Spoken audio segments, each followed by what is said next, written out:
هرات یکی از ولایت‌های کلانترین افغانستان با زیاده از 70 نوع انگورش مشهور است.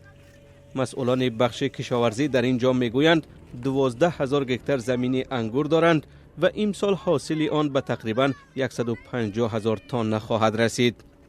انگورها از جهت شکل، رنگ و استفاده گوناگونند.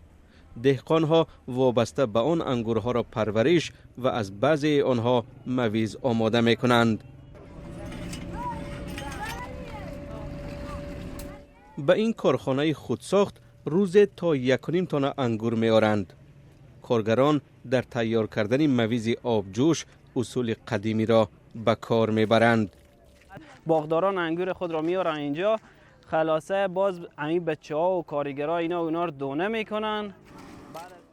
مسئولان اداره کشاورزی در ولایت هرات افغانستان میگویند که در سالهای آخر استحصال مویز 2 برابر افزوده است.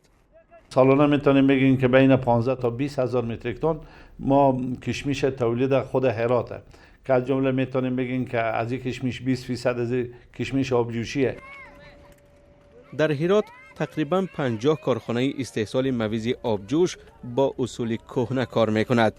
بر علاوه چندین کارخانه معاصر انگور را به طرزهای گوناگون به مویز تبدیل میدهند. استحصال مویز برای اکثر مردم هرات فایده آور است و حالا به یک منبع الترناتیوی درآمد تبدیل شده.